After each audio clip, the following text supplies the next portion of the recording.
Good morning, good afternoon, good evening, and happy spring training. This is the Rooftop Sports, and here I am joined by the legendary Cougar Jim Moore out of Bend, Oregon. And Mr. Jim Moore, how are you doing? I'm doing great. I look awful. I just, you know what, Joe? I should have combed my hair or done something. But no, I've been doing some knee exercises. Had knee surgery a couple weeks ago, but I'm doing fine. I'm enjoying retired life down here in Bend, Oregon, and yeah, it's been great. It's good to talk to you today. Well, maybe you are saying about your appearance, but at least the Cougars sweatshirt makes up for it. Oh yeah, go Cougs! Always Yeah, got to not that represent the Cougs. you have to. I mean, you can't do any worse than how the Huskies are representing themselves, right? As a Yeah, former Husky, I can relate. yeah. Yeah, it's been a tough year to be a Coug, though. I mean, our coach left and went to Wake Forest, and the basketball team has fallen on hard times. But I'm still going to be loyal to the Cougs always. You have to. And now that you're in Bend, Oregon, which I know we talked about last time, did you get a chance to check out that blockbuster, the one and only, still there? No, you know what I'm going to do, Joe? I let you down. I did. I let you down because I didn't check it out.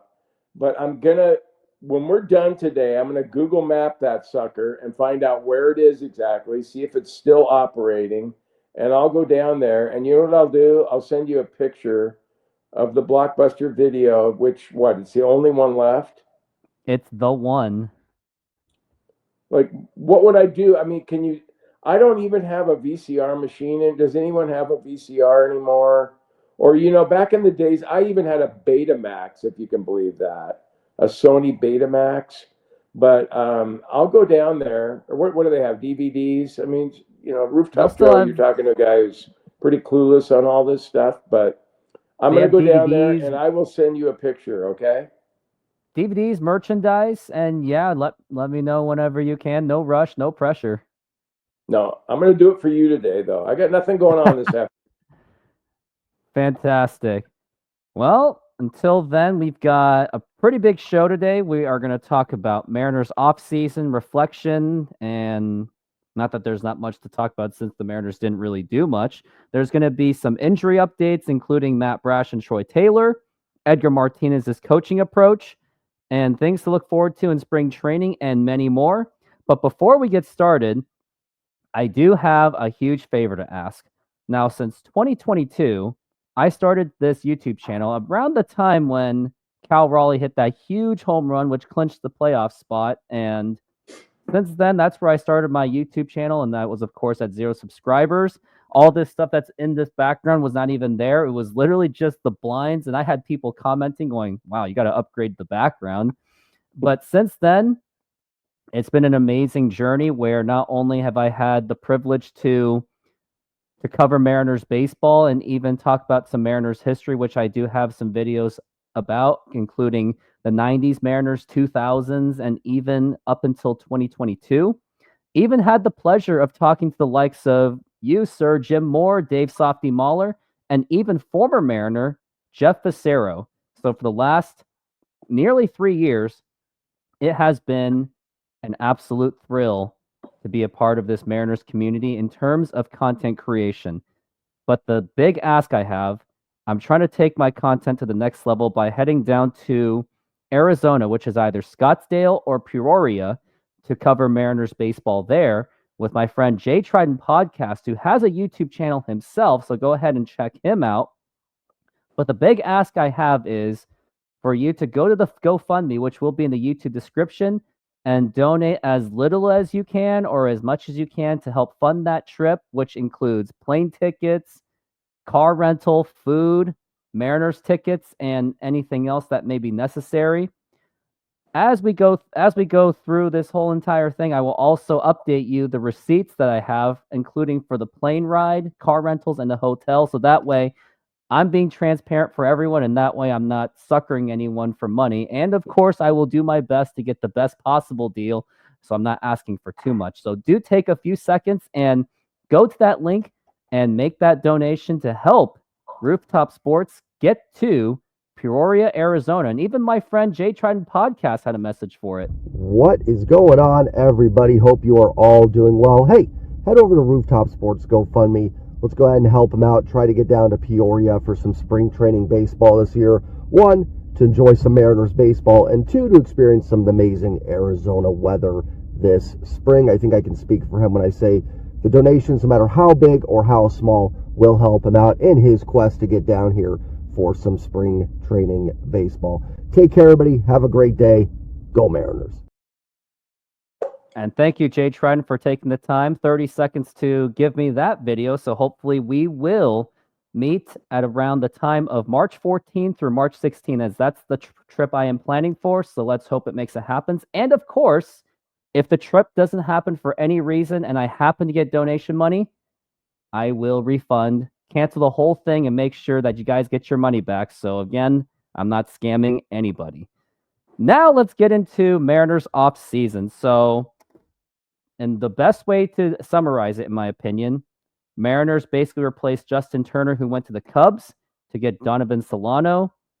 Mariners bring back Jorge Polanco after declining his option. Mitch Haniger took the huge player option where he is owed $15 million. The Luis Castillo trade that never happened. And offseason got so slow, people started talking about T-Mobile Park being the problem of the offense, which has been a part of conversation since 1999. So, Mr. Jim Moore, tell me of how you felt about this entire offseason. Well, they certainly, as you just summarized, they certainly did not do much. I mean, Donovan Solano, they bring him in, 37 years old, and basically a journeyman type guy. I know he carries some credentials hitting wise, but how many times have we seen any guy that comes to the Mariners that carries credentials hitting wise and then turns out to be, the next Mitch Garver? So I don't want to be skeptical about him, but I guess I just was. We'll see. I mean, he's penciled in right now to be in the platoon situation with Luke Raley at first base, and then so that you have that there, and like you, Rooftop Joe, I was hoping they were going to bring back Justin Turner. I thought he did enough last year to warrant bringing him back, and I know he's 40, and the Cubs have signed him now, so that's not an option anymore. But a little disappointed with that move. And then to bring back Polanco, how often do you see a team not pick up an option? And then, granted, the option was what, 12 million or something, and they brought him back for 7 or something like that. But Polanco was a disappointment last year. Now, I know that they're going to chalk it up to the injuries that he was dealing with and that he's completely healthy now. But he's a year older. He's injury prone, did not do well last year. And then you've got the position change where you're expecting him to go from second to third and be your everyday third baseman. It's just kind of the thing that's most disappointing to me is, and most Mariner fans, I guess, is like, you have too many ifs in this lineup. There's a bunch of ifs at so many different positions, and they're in a position with that rotation and the bullpen that they could really do some big things this year, like maybe even win a World Series title. But looking at the lineup, the way it's constituted, unless those hitting coaches are, God's gift, they're not going to really do it again this year. I mean, it looks like a 500 team to me on paper. I don't blame you. Like, that's exactly what I'm thinking. Like, I know that everyone's hyping up the Mariners as they do have the best starting rotation in baseball, which it's kind of mirroring. And I mean, it's kind of like in an opposite where the Mariners in the 90s had the best offense in baseball. But for the pitching, like, yeah, like you have Luis Castillo, George Kirby, Logan Gilbert, Brian Wu, Bryce Miller all had fantastic years last year. Not so much of Castillo, in my opinion. I mean, still up on the upper level. But the thing is, without a good offense, and if the bullpen can't stay healthy, then that may not even matter at all. And it's kind of tragic to see that the Mariners are not really taking advantage of such amazing starting rotation they have, and along with some really good core players of Cal Raleigh, Julio Rodriguez, Randy Arozarena, and now it seems that history is repeating itself again, where when the Mariners are in contention, they are just so afraid to spend more money. And unfortunately, Mariners don't exactly have the best general manager either when he says stuff like 54% doing the fan base a favor and says a lot of, and he even said like, oh yeah, we watched Jorge Polanco on a video. He looks good. Let's sign him again. And my concerns on Jorge Polanco is that lack of defense that he may have for third base. Like if we thought his defense wasn't exactly great as a second baseman, just wait until he plays third base because he doesn't exactly play that position well. Going back to like Donovan Solano, like my concern is he's getting another year older. Will the whole T-Mobile Park thing work out for him? Because I guess he does well with the park factoring kind of stuff. And I'm usually one of those that doesn't like to use that whole T-Mobile Park excuse thing. But otherwise, will that work out for him, especially if he's platooning with first base with Luke Raley? Knowing, though, that the Mariners did have options to get anyone on offense. Like they could have gotten Alex Bregman, although, yeah, I know ownership just won't do it. Maybe could have gotten P. Alonso, and I know, again, Mariners ownership just won't do it. So it's kind of sad throughout this entire offseason. We were settled to talk about, oh, well, if they can do this move, or if we can just get Justin Turner back, maybe we'll be okay.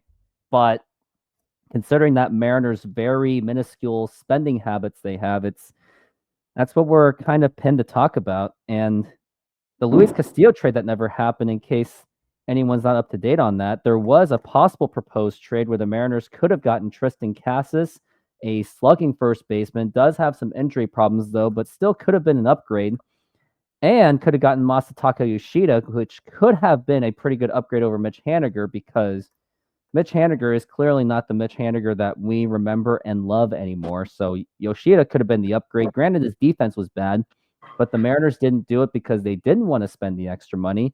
And they were concerned about Tristan Casas not doing well at T-Mobile Park, which is why the whole T-Mobile Park rah-rah started going around through this entire season. Yeah, it's just it's mind-boggling, really, Rooftop Joe, because you look at it and Jerry a few years ago, he indicated that they would spend when it was the right time to spend. That was back when he was reimagining the roster, and so we played along with that. And now, clearly, I mean, last year was the time to spend in the offseason, and they didn't do it. And if it wasn't last year, then this year was going to be the year that they were going to do it, and they haven't done it. I honestly thought when they did the Solano and Polanco deals, I thought, okay, there's got to be just like one more move. There's got to be one move where we're going to go, okay, that was really good that they did that, and maybe Solano and Polanco will work out, but they've got a sure thing in whoever it was that they were going to bring in, and I guess we should have known better that ownership wasn't. I'm not a big fan of Dipoto anyway. I don't like the guy. I think he talks out of both sides of his mouth, but on the other hand, he's got to do that because he's got to cover for ownership, and I'm sure he talks to John Stanton and others before he gets in front of the media. And boy, he says a lot of stupid stuff, though. It's just like I shake my head. I mean, for a guy that has so many syllables available to him and thinks he's so smart, he comes across as being stupid sometimes. I shake my head after every Jerry Dipoto press conference, but. The one thing that really bothered me, what he said was, and he could have covered it and handled it in a much different way, where he felt like the team was, they didn't really have much to address in the off season, that there were only a couple spots that they needed to address. Well, no, the only sure things are Julio in center field and Cal behind the plate. The rest of the positions, if you ask me, are either debatable or, yeah, you really needed to address that. First base, are you good with that? We've talked about that. Alonso could have solved that. Third base, you could have solved with Bregman. Second base, you're going into it thinking like Dylan Moore and Luis Rivas or whatever, and Ryan Bliss are the answers there. Dylan Moore's no one's answer. I mean, we love Dylan Moore. Everyone loves Dylan Moore. You don't want to criticize Dylan Moore, but he's a utility player. And he might start at second base this year for the Mariners. Arozarena, left field, okay, but he had a career worst year last year. He's okay. He's better than what you've had in left field for most seasons. And then Robles, we all love Robles for what he did with the Mariners, but there's a reason the Nationals released him. So can he do it for a full season? And then I haven't even mentioned JP.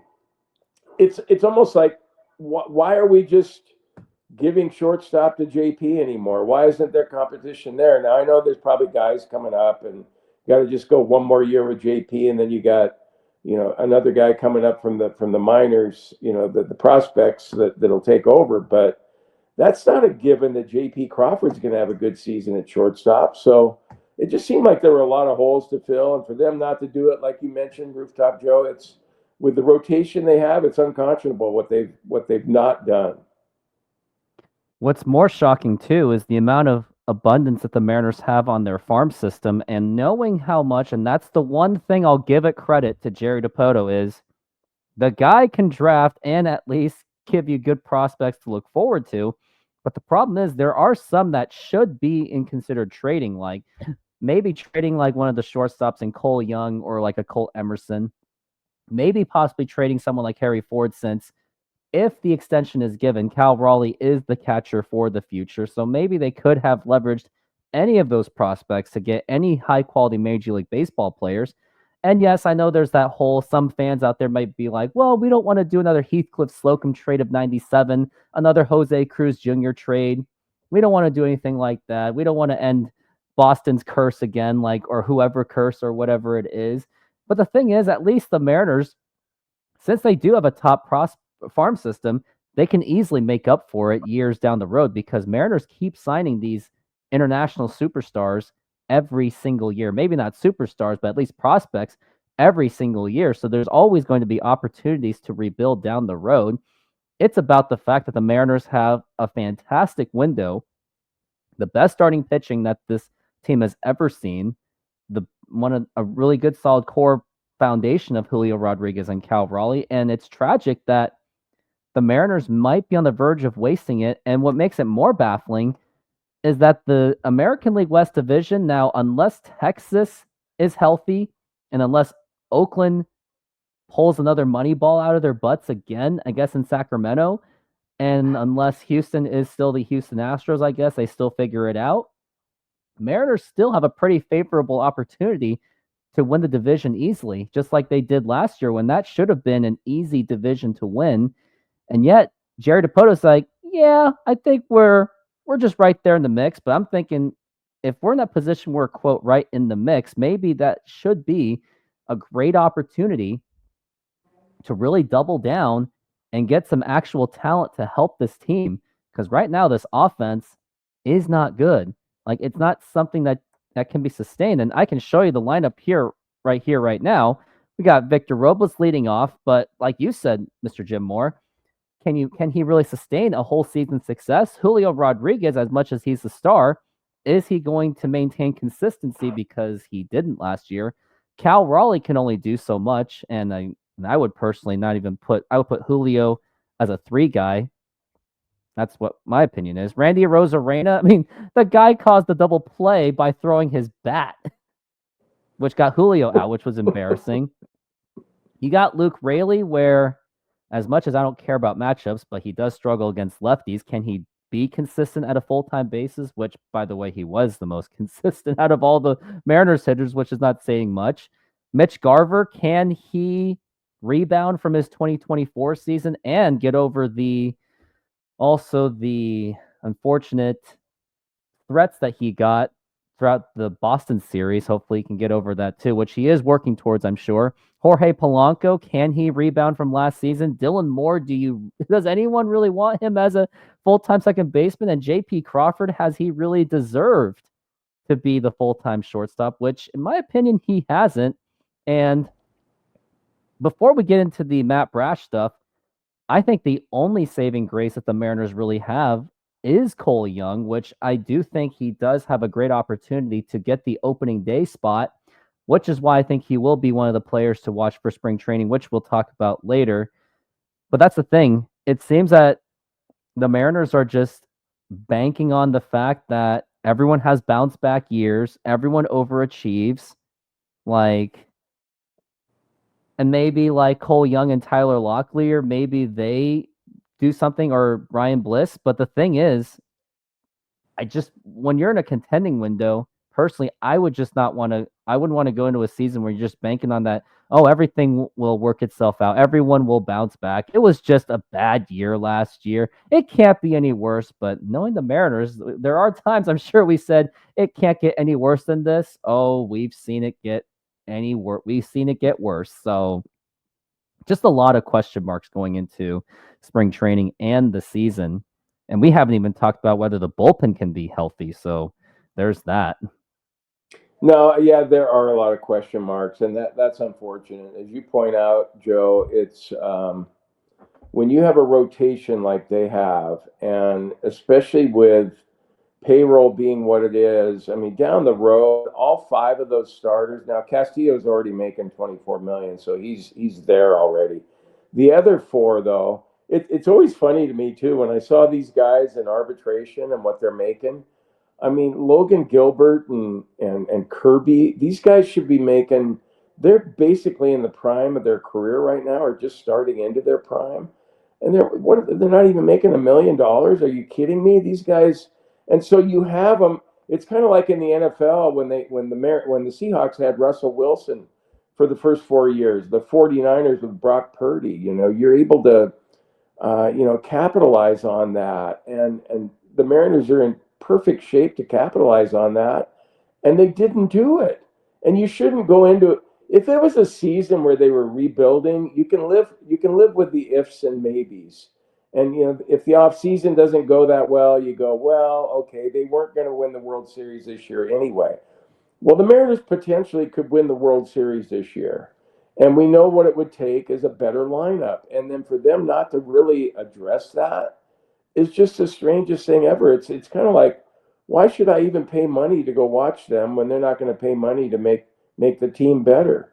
It's just the weirdest thing. I don't get it. And Joe, shit, I'm old, man. I've been around. I've watched this team since '77 when they started, and my mom. I feel really bad for my mom. She's 95, and she's like, Jimmy, I don't know if we're ever going to get to the World Series. And I'm like, yeah, probably not in your lifetime, Mom, and probably not in mine. Rooftop Joe, I think you got a shot.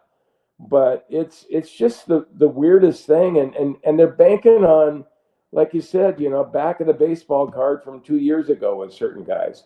I mean, Mitch Garver shouldn't be on the team anymore, and neither should Mitch Haniger.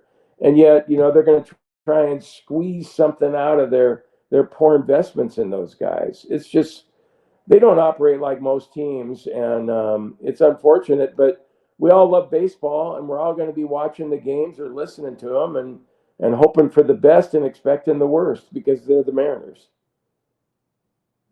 Yep, especially when we need something to watch over the summer. And baseball is my favorite sport. And going back with your mother reminds me of my grandfather, where he didn't even get to watch a World Series, and unfortunately he's not even with us anymore. So I have to live with the fact that my grandfather, ever since he immigrated to America at around 1993 or 4, and that's where he watched Ken Griffey Jr. day one. He watched the 90s Mariners, Randy Johnson day one, and he was loyal to the team since. Even throughout the Bavasi years, he still watched through it.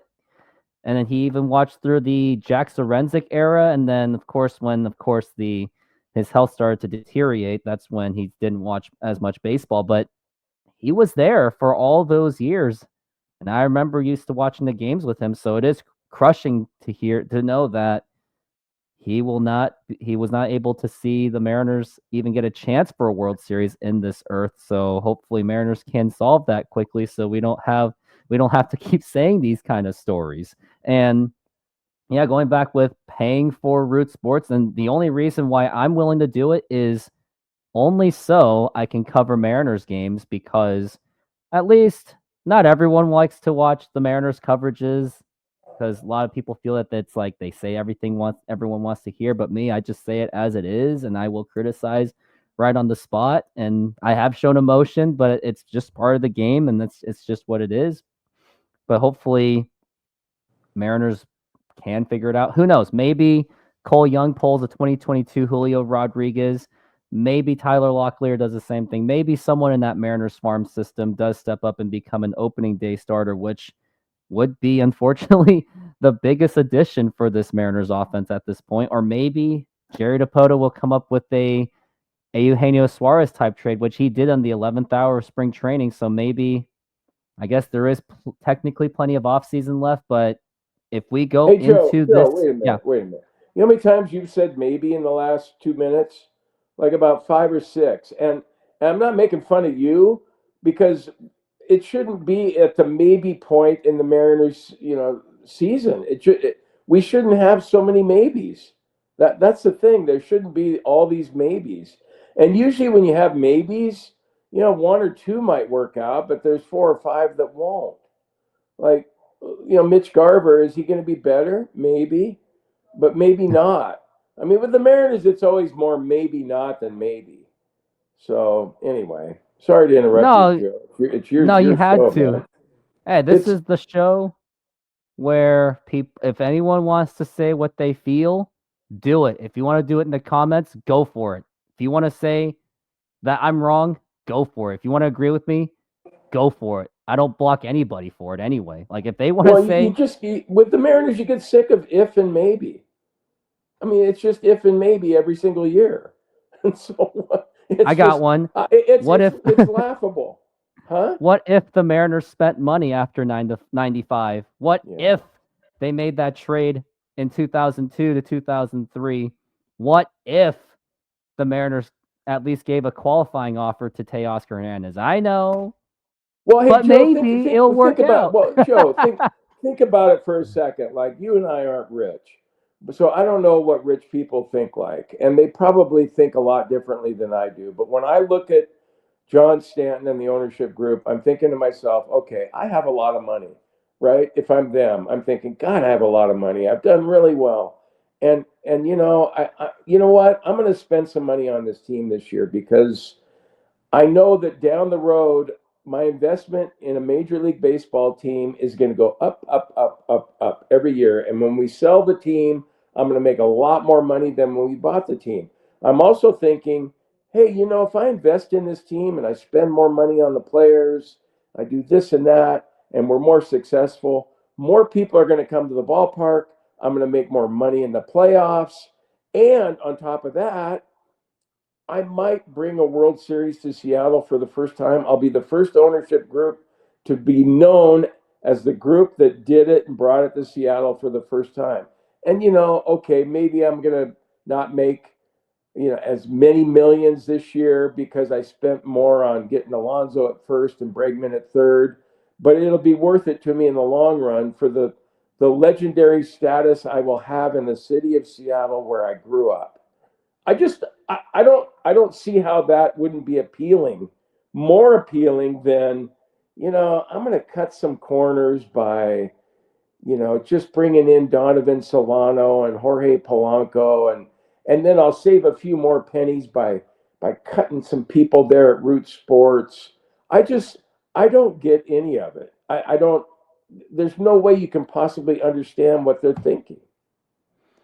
What I've noticed in ownership, especially with sports, is typically when someone owns a baseball team, they do have a major income stream from elsewhere, maybe like 3 or 4 before they even gets to a baseball team or a sports team. And at that point, it's just a toy to them. But the way I see it, like for anyone that wants to be an owner, not only, of course, they have to have the money to operate the team because it is $1 million to $1 billion industry, but also got to have the passion because it is a business where criticism is the number one thing to deal with. But I mean, it seems like John Stan doesn't really seem to mind it at all. And I guess he does take after Howard Lincoln and Chuck Armstrong, in which, by the way, Howard Lincoln is technically still part of this organization as one of the board members of that team. So it seems that he is still in just as much influence as anybody else. And I believe that also John Ellis, the CEO of the 90s, where he was also responsible for the purge after 95, where they traded Tino Martinez and let everyone else go, also still part of the board members. So I guess there's more than just John Stanton and Chris Larson. It's also the board members that have just as much. And yeah, the Mariners basically run this thing like any typical yes man corporation kind of thing. And yep, they put us in a position for us to say maybe and a bunch of what ifs. Yeah, it's year after year, and I mean, are we going to be shaking our heads again come September when they fall a game short and think to ourselves, gee, if they'd just done this or done that, maybe at the trading deadline, again, I'm even saying maybe now, rooftop. I'm just like, but maybe they'll do something at the trade deadline. And as soon as I say that, I'm thinking, well, no, they won't. Although that one year they did with Castillo when they brought Castillo in, and that was a huge deal. And I'm with you. I don't think Castillo, had his best year last year, and he shouldn't be your ace anymore. But he's certainly worthy of still being on that staff, whether he's a number 2 or a number 3, or you could even make a case that Castillo is a number 5 compared to those other 4 guys now. But in a way, I'm kind of glad they didn't trade him because clearly DePoto felt like he didn't get enough in return for a pitcher like Castillo. So I'm glad that he didn't. If I'm Jerry, though, I'm thinking, what the hell? I'm in my 10th year. I'm on thin ice as it is anyway. I should be on. Jerry DePoto would be fired anywhere else. I mean, he's got to be thanking the baseball gods that he's in Seattle and he has ownership that still thinks he can do the job. But if I'm him, I'm rolling the dice, because but the fact that he didn't do that with Castillo, I kind of like that. I was really a proponent of that. I know that trade was great at the time, and the Mariners actually dodged the bullet on losing the likes of Noelvi Marte. Now he's a victim of the PEDs, which is why he got suspended. But yeah, that Luis Castillo trade, that never happened. I actually personally thought that was the best deal the Mariners could get on getting Tristan Casas and Masataka Yoshida. But of course, factors played in where they just didn't want to spend the extra money. And I guess now T-Mobile Park is becoming a factor of how we get offensive players. So a lot of things. I mean, we could we could talk about how bad the Mariners are throughout this entire show, but maybe there's a little bit of positive. We've got Matt Brash, where there was a bit of confliction between Dan Wilson and Jerry DePoto, where Jerry DePoto's like, yeah, maybe he'll be back by April to May, something like that. And then Dan Wilson's like, oh no, maybe it could be July or middle of the season. But it seems that, according to the website of the Mariners, if we can trust it, it seems that his ETA could be end of April to early May. And it looks like that he is making good progress. We're seeing him that he's throwing, he's doing practice pitches. Now, of course, we don't expect him to throw as violently as he did before, because you remember in 23, the way he threw that ball, it seemed that not only the ball was going to leave his hand, obviously, it seemed that his leg was going to go with it, because he had one heck of a kicking kind of motion when he was pitching. But if he could be back by April or May, and finally it could be a huge factor, because I remember last season when the Mariners were going into that next season, the Mariners were one of the favorites to be the best bullpen in baseball. If the Mariners had a healthy Matt Brash, a healthy Gregory Santos, along with Andres Munoz, and then just to throw in, like, you had Colin Snyder, Gabe Spire, Taylor Saucedo, Trent Thornton. It was going to be one heck of a bullpen, but unfortunately, 2 of those got hurt. Like Matt Brash got the Tommy John, Gregory Santos wasn't even available pretty much for the entire season. So, but at least as of now, it looks like Gregory Santos is at least going to be back. Maybe we'll see some Jackson Kowar. I know, maybe I should put the word maybe counter in this entire show and maybe a drinking game out of it. But anyways, it is encouraging to see that Matt Brash is out there throwing, because he didn't really throw much last year at all. And it was kind of crushing to see. I remember when I got that update, I was just instantly just crushed, because I was thinking, oh, it's going to be a long season. And it really was for that bullpen. No, you're right. I mean, it's encouraging to hear that about Brash. And generally speaking, when you hear the end of April, you tend to think, oh, gee, that'd be great. I mean, whenever you hear the end of April, you certainly know it's not going to be mid-April. You're hoping for the end of April, but you're expecting it to be more like mid-May or late May. These projections generally go that way. So we'll see with Brash, though. But either way, still, since it's before the All-Star break early in the season, if you get him back, get him up to speed for later in the season, that's a win-win for sure. And you're right. I mean, last year when you went into it, you thought, geez, if you have a lead at the end of 6 innings, you bring in Brash in the 7th, Santos in the 8th, and Munoz to shut it down in the 9th, you're good to go. And you're expecting, well, all 5 of your starting pitchers are going to give you a quality start more often than not and get through 6. And so you're good to go. But injuries, that's the thing I'm most worried about too with I mean, certainly you're concerned about the lineup as it is, whether they're healthy or not. But that starting rotation didn't really have any injuries last year. They did have Wu was out for a little while, and I forget was Castillo. I mean, but whatever they had was nothing in comparison to most rotations in MLB, and you can't really expect that this year. I mean, what you got Hancock waiting in the wings, I guess, but certainly, it's not going to be up to the standard that these 5 guys have, whoever you're going to replace them with. So you got to expect that that's going to happen this year. So, yeah, there's just, again, another question mark with that. You hope the health will stand up, but probably won't be like last year. Yeah, that along with Matt Brash and hoping that everyone stays healthy, but you bring up a great point that there is no guarantees that the starting rotation can be healthy throughout the entire season. And as much as back then Scott Service did a great job, I guess, I'm not a Scott Service fan myself, he did at least manage their arms better, I guess, but it came at the cost of the bullpen because although the starting rotation's arm were saved, what did we see after that? Andres Munoz got hurt in 23. Matt Brash was out for 24. So there's always like that pick your poison. Do you pitch your starters a little bit longer to save your bullpen, or do you pitch your bullpen more to save your starters? So it's one of those pick your poison. So hopefully Dan Wilson can figure that out. And the other pitcher I wanted to talk about was Troy Taylor, who came out of pretty much nowhere out of Arkansas AA last year, where he has, it looks like his timeable of start will be delayed. Hopefully it won't be past April or anything like that, but he is not expected to start with the team in the early parts of the season. But overall, if the Mariners can have Matt Brash, Gregory Santos, and Troy Taylor, then it seems that the only thing the Mariners have to worry about is just hitting a freaking ball, especially from likes of J.P. Crawford, Mitch Haniger, which is painful to say, and Mitch Garver, and basically anybody else.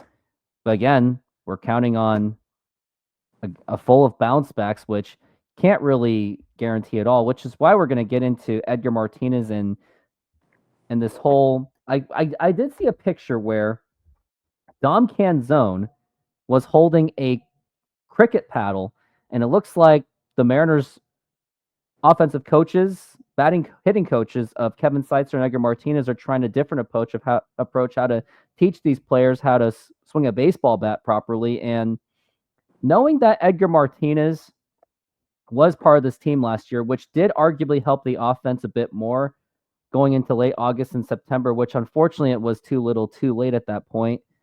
But it is encouraging to see that the Mariners coaching staff are trying to do a much more different approach. It seems that they seem to be running away from that whole analytics thing that really I thought plagued the team. Like, I'm not really a fan of this whole analytics thing, which is why, honestly, the Mariners, the way they did their offense for the past few years, it actually ruined my favorite movie, Moneyball, because it was all about the analytics. And then Jerry Dipoto and Scott Service, they sure made that thing age like milk, and really rotten milk, unfortunately.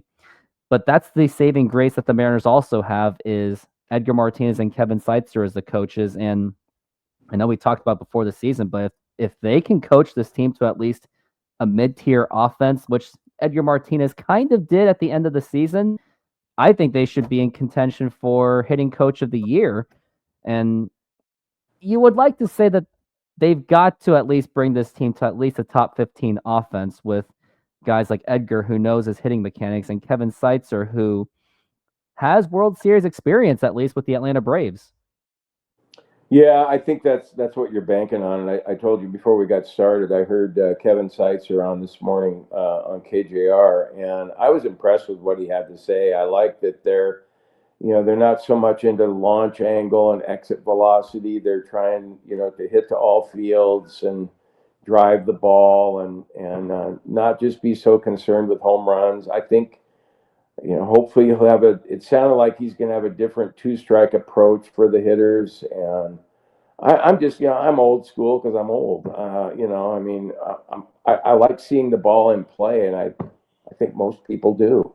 Uh, I can't get over the fact that they've set club records for strikeouts 2 seasons in a row, and they even said they were addressing that last year, and they still managed to strike out more than they ever have. And that's why it's so funny how Jerry talked about the perception versus the reality of Mariners hitting. And it's just weird to me that he just tries to blow smoke up our ass, on all this stuff. It's just like, what are you talking about, man? That team can't hit. But maybe those 34 games that Edgar came in and changed things around, you pointed it out, statistically they were better. And now with adding Kevin Seitzer, I think they're, aligned at the hip with what they're planning on doing with the hitting approach. And maybe it'll sink in. There I go again, Joe, with the maybes.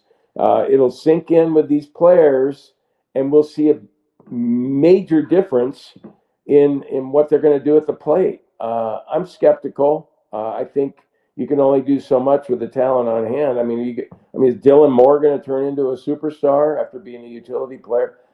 Sorry that I'm ripping on Dylan Moore so much, but starting second baseman in the World Series, Dylan Moore, no, that's not going to happen. But hopefully these guys will get their message through to the different hitters, and we'll see, a change in the philosophy, do some good things there at T-Mobile and on the road for the lineup. Yeah, and you make a great point that hitting coaches can only do so much.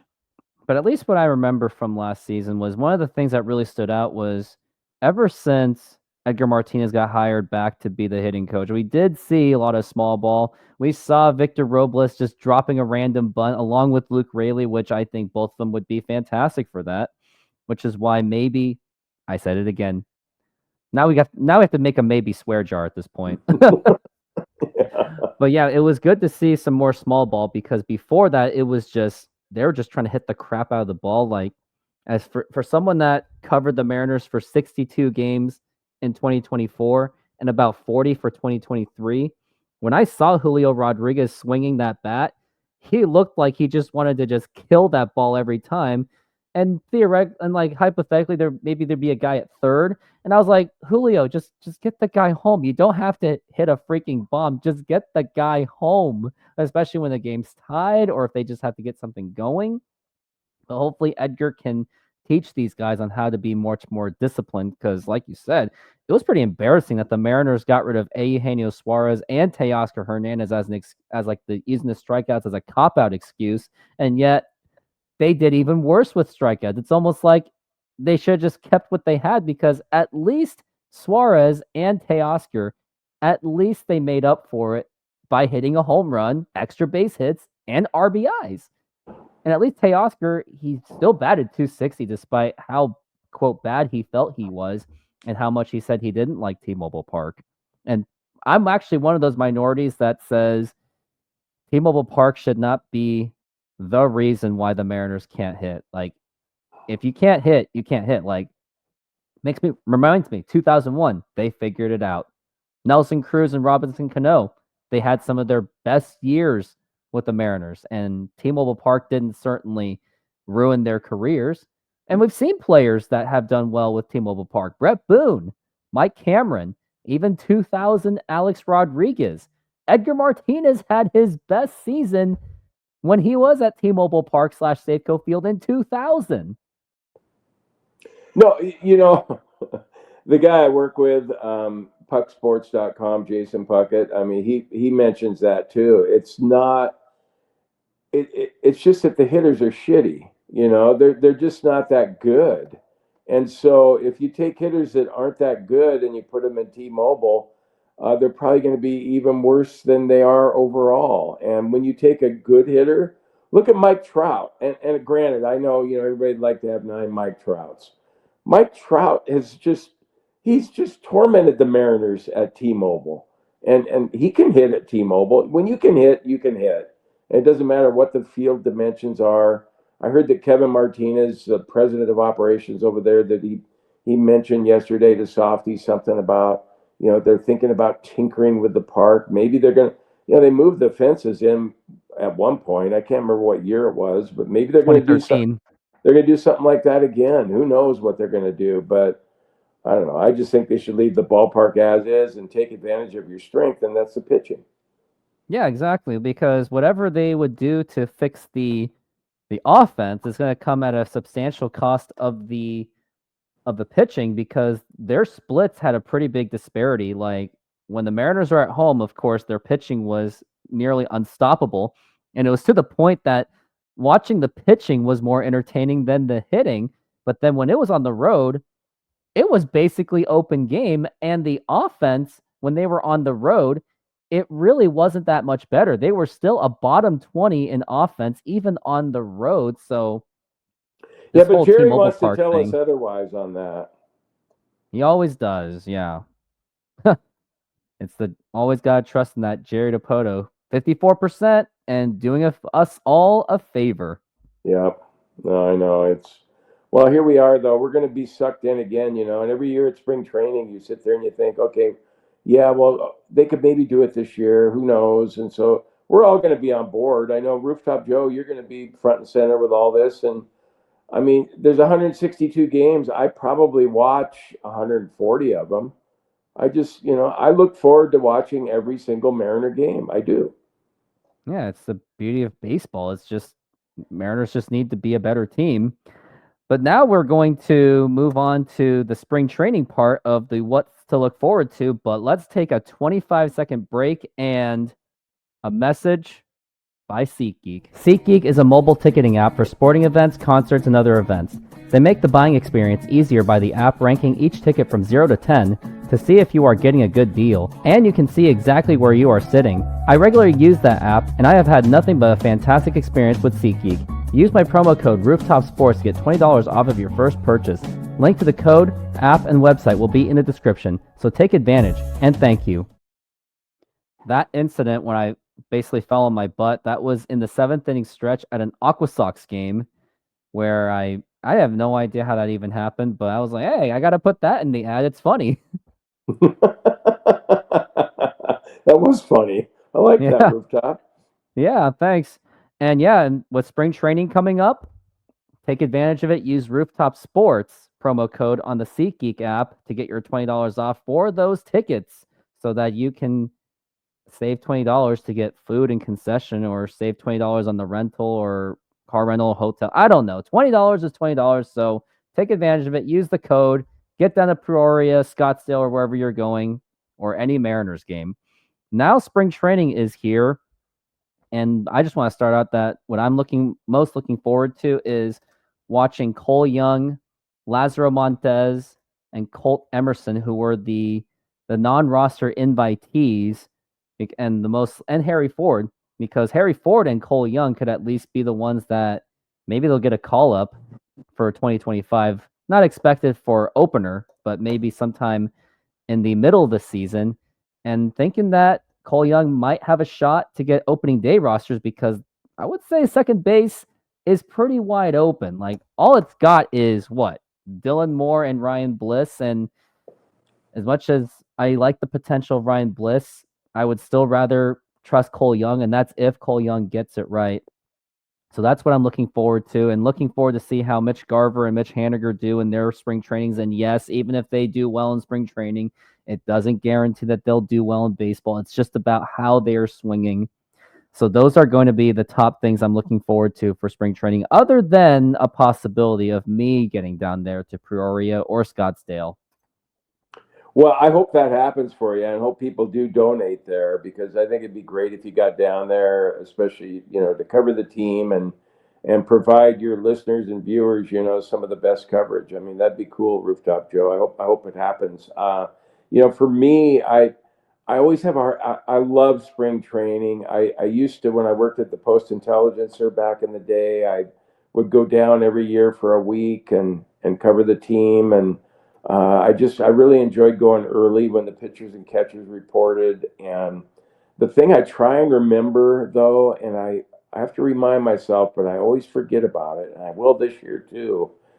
Whatever they're doing, and you alluded to it, whatever they're doing in spring training, you can't extrapolate that out and think, okay, they're going to be good to go on March 27th when who do they open against? Is it the A's? Yeah, they open The against the A's. Sacramento A's. Yeah. Like let's say Garver hits 400 in spring training. Okay, you're going to go into it thinking, okay, God, he's figured some things out. And then in the first game, he's going to face the ace for the A's, and he's probably going to go 0 for 4 with 3 strikeouts. And you'd be going, well, what happened to the guy that was down there in Peoria? Well, the guy down there in Peoria was in better weather, probably facing, some of the A's prospects, and just inflating his average, and it just never seems to go the way. And then conversely, sometimes guys can struggle at spring training, and then when it's day one for the regular season, they're gangbusters. So it's hard to take anything out of what you see at spring training and think, okay, this is what's going to happen during the regular season. So I'm going to remind me of that, would you, Joe? Because I'll forget about that at some point. About someone does well in spring trying training? to figure out, like, if somebody's really good at spring training, that doesn't necessarily mean they're going to be good once the season starts. And then also, if they're crummy in spring training, that doesn't necessarily mean that they're going to be crummy during the regular season, because something might flip once the regular season gets going. I mean, we've seen it before. In 2001, they were I think they were the second worst spring training team in baseball. And I remember Lou Piniella said, well, you can't flip the switch. But ironically, they were they played the polar opposite of what they did in spring training. So anything can happen, which is why the only thing I'm really looking forward to is to see how the prospects do. Like Laz Montez getting more at bats, hopefully.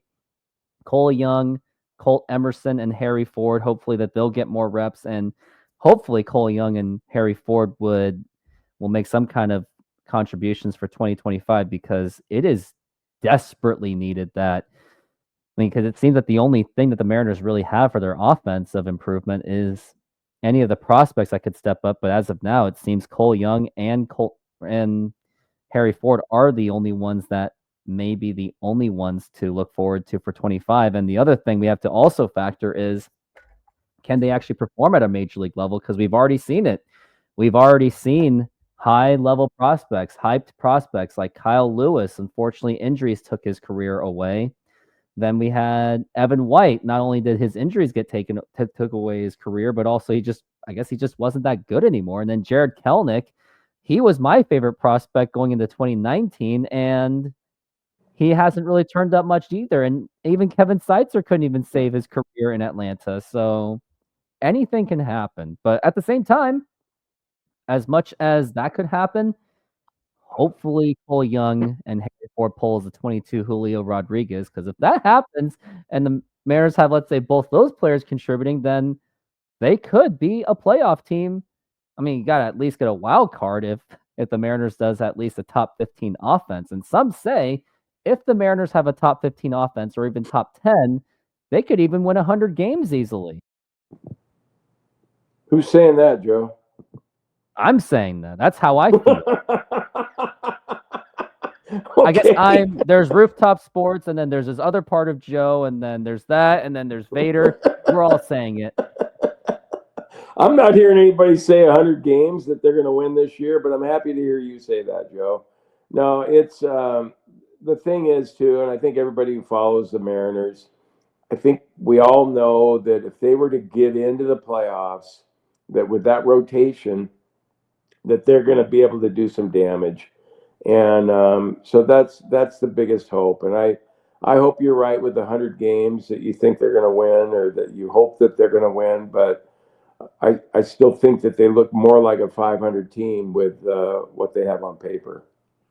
Well, the 100 game wins, that is contingent if the Mariners offense is at least better than 24.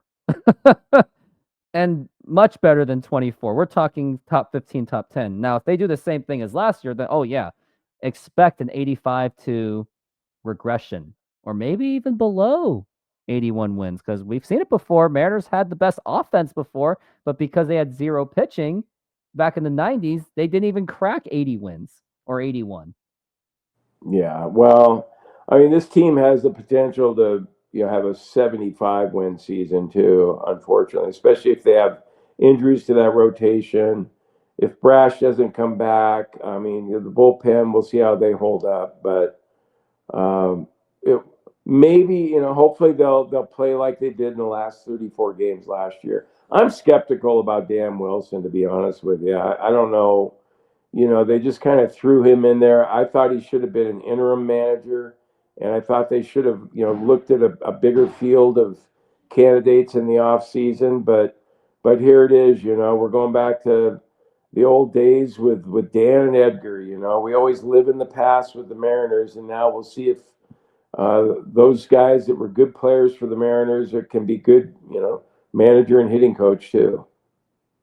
I sometimes wonder, because the Mariners marketing is pretty much based on 90s nostalgia and even early 2000s. And then down the road, 2022 nostalgia, which already seems to be kicking in. But Well, think about how long ago the 90s were now. I mean, I think 30 sometimes, years I'm an older ago. guy, of course.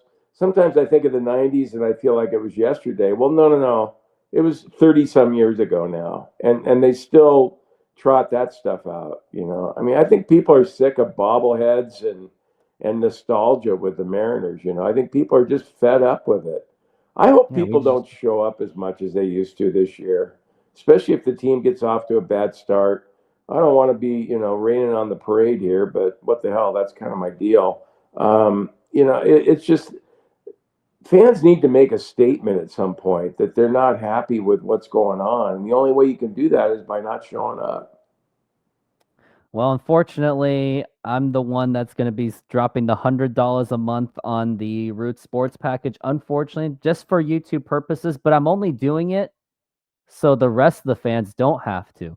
So if they don't want to spend money for the Mariners, then hey, sneak over to my channel and I'll give the Mariners broadcasting a run for their money. Maybe that will send the message. Maybe there'll be a statistic, and I said maybe again. There could be a statistic where Rooftop Sports is giving the Mariners a run for their money on views, and Mariners are losing money because of it. You know what? I'll be proud of that if I am ever able to do that. Now, the likelihood of that's pretty low, but you never know. So yeah. Well, keep at it, Joe. I mean, that's the way. I mean, you start out small and you build it into something bigger. So I think it's great what you're doing. I appreciate that. And now let's get into that Root Sports problem, which we've already talked about. We've already seen 5 Major League Baseball teams that they are going into the future where for just $100, you get all access to 162 games. But as for Mariner fans, they're still resorting to cable and Fubo TV, and you got to pay the extra package, which totals to $100 a month. So basically, if you're a fool like me, you are spending 1,200. No, not 1,200. I was doing that whole calendar year, but baseball year, you're doing $600 for the Mariners, and that's without even going to a game, which I don't really plan to go to a game either. I just plan to do Everett games as long as the prospects are there. But that's the controversy behind it, is lots of negativity is going on with this whole Root Sports thing. We've already seen the Kraken. They've been done with them. The Portland Trail Blazers ditched them. And now Root Sports is the only thing that's hanging for the Mariners. And we haven't heard the best things. Like Mike Blowers isn't there anymore. And I think there's a lot of things that are going on within the organization, which really gives a lot of less hope for the Mariners' televising future, which is why maybe, I said maybe again, but they really should consider that they should be the 6th baseball team to actually do that kind of package. Yeah, it's there's a lot of changes as you pointed out there, Rooftop Joe. Angie Mentink is going to be the color analyst on TV broadcast this year. I'm looking forward to that. I wrote a column about Angie in the News Tribune today. If people want to check that out, I'm excited for her and the promotion that she's going to have, and she'll be working with Aaron Goldsmith, radio side, they've got Rick Riz along with Gary Hill, fellow Coug. Excited for him to do that. And then Dave Valley will be filling in when Angie's not there, along with Ryan Rowland Smith.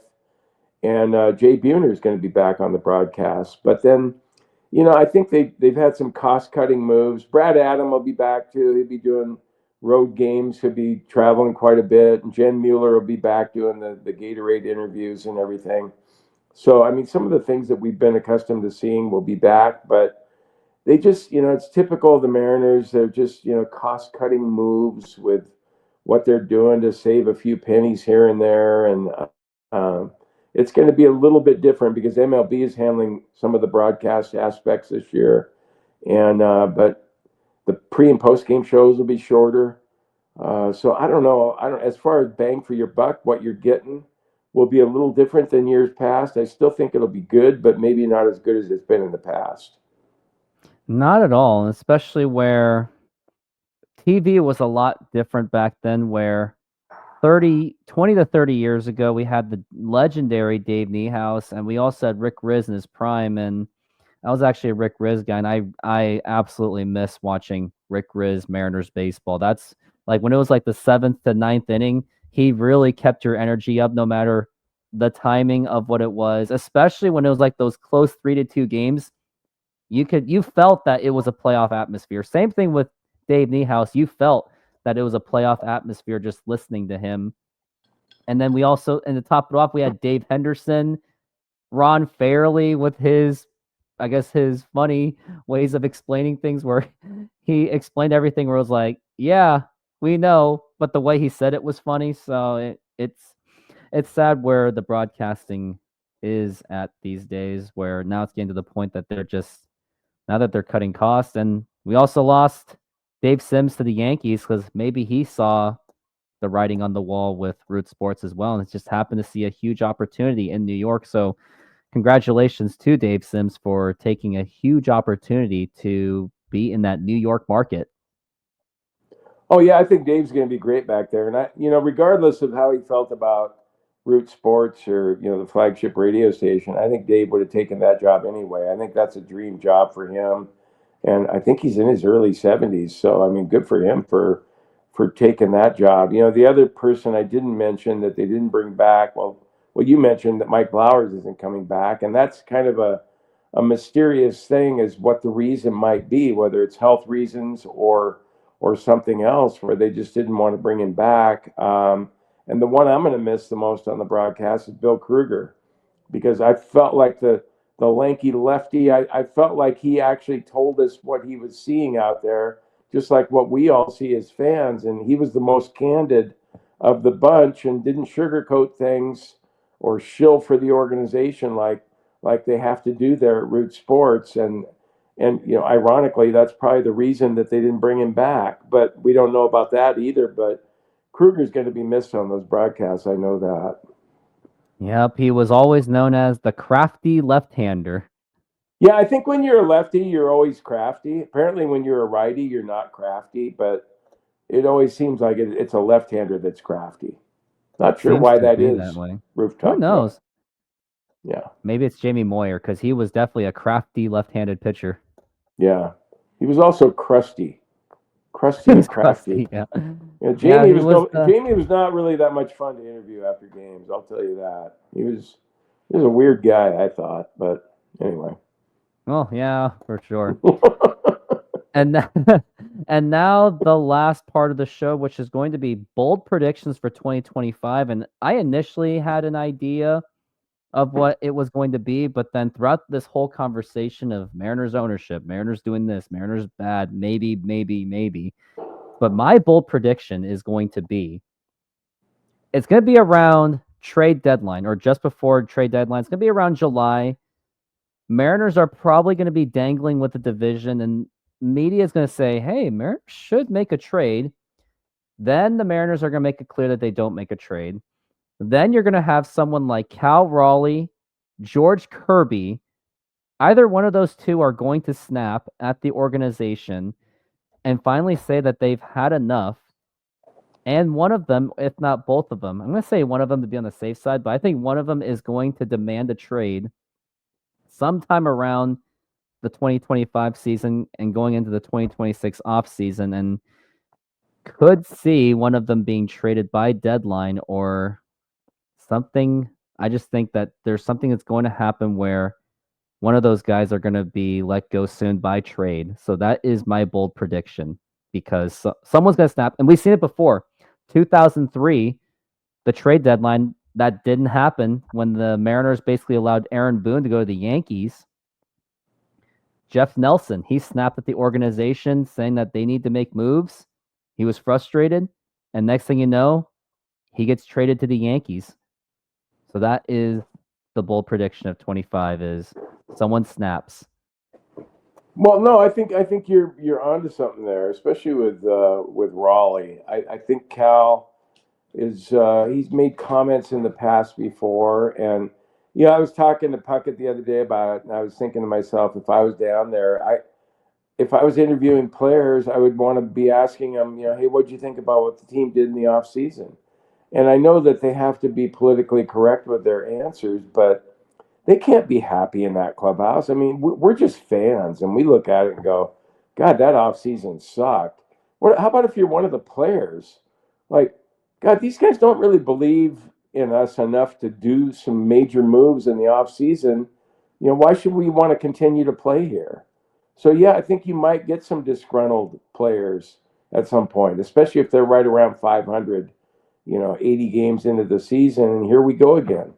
If I'm Cal Raleigh or George Kirby or any one of the Mariners, I'm talking to my agent going, get me the hell out of here. This team doesn't want to win, and I want to play for a winner. I don't want to hang out in Seattle with this loser organization. What am I doing here? But so, yeah, I think your bold prediction has a chance of coming true. Yeah, and my bold prediction is I don't want to hope for this to happen, but I think it might be for the greater good long term. What the hell? I hope they go like 15-30 in the first 45 games.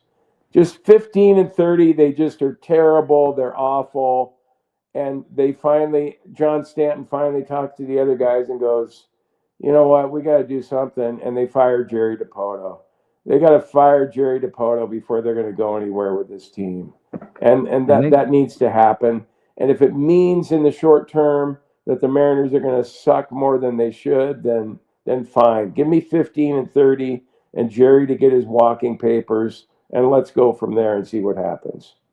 Let me take you way back. Let me take you way back, Rooftop Joe, to 1978. This might be a bad parallel I'm drawing, but what the hell? Play along with me here. So the Sonics started out 5-17 that year, and Bob Hopkins was the coach. They fired him 22 games into the season, and they made Lenny Wilkens the player coach.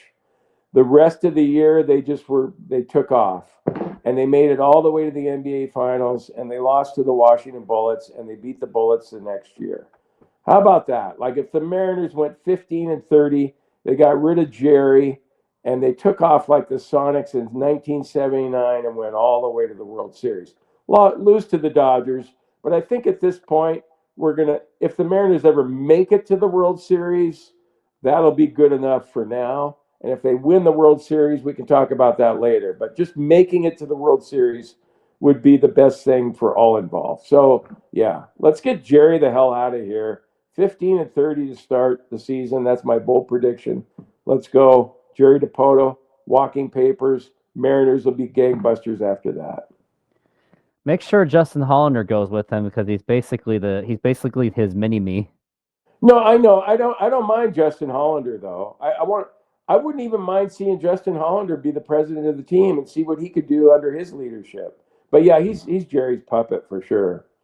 Nah, I want both of them gone. It's got to be a clean slate. It's something that I wanted when they fired Scott Service. I was like, oh, is Jerry DiPoto? Nope, they didn't even do that. And there's not even a word if he even signed any kind of extension. It seems like they're doing a year-to-year kind of thing now, which is kind of disturbing. Like, I was like, no, either you lock him up, which I don't agree with. I would be heavily against that.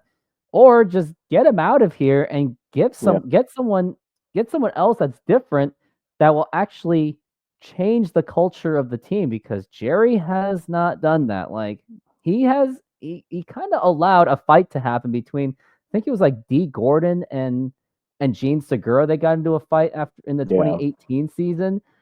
And then now we're hearing Teoscar Hernandez where he said, "Oh yeah, I criticized T-Mobile Park, but also the team culture. Everyone, they just think of themselves as individuals rather than a unit." So Jerry DiPoto hasn't exactly kept the clubhouse together either. So I do like your bold prediction. I'm not saying that was in my mind, but I was thinking, well, hey, if that does happen, then that's got to get him out, right? So I guess we'll see if whichever comes true, and if any of them comes true, then that little YouTube short, if I put it out there, that will be worth something. Yeah, it would. And we'll be like, we said this back in February 18th, 2025. Oh, it came true. We'll cross our fingers on that one, Rooftop. Cross the fingers. Well, that's going to do it. And Mr. Jim Moore, just want to say thank you for being on this show, taking that time. Hey, my pleasure, Joe. Anytime you need me, you just give me a call, and I wish you the best in what you're doing with Rooftop Sports and your bid to get down to Peoria too. So I hope people will donate. Yeah, and if you guys can do that, please do so. Again, doesn't have to be as much as you have to do. It could be as little as you can. And yeah, it's just about getting me to spring training so I can take this content to the next level and meet Jay Trident Podcast. And although he is a Mariner YouTuber, he does live in Arizona, which he has stated himself before. So let's all make that happen. I will be there between March 14th through March 16th, and I will be there for a March 15th game. And once I'm there, going to be there before the game, going to possibly be at a table. Jay Trident and I will do a show, and I will even bring fans in. I'll be like, hey, come on in here. Ask me questions. I'll give whatever answers, even if I don't know them, even if I'm not the expert. At least I'll give the fans an opportunity to let it all out. Even say, Mariners ownership sucks. Fire John Stanton. Like, I'll take that. Or if you want to say John Stanton is great and Jerry DiPoto is great, go for it. I'll take anything, any kind of comments. Everything is welcome. As long as it's appropriate, of course. Don't bring anything scammers, and don't give me like a piece of paper that says learn how to make $10,000 while sitting in the toilet. Don't give me that. But everything else Mariners related, go for it. That sounds good, Joe. Well, that will do it. And everyone have a good day. And maybe the Mariners will get it right for this spring training.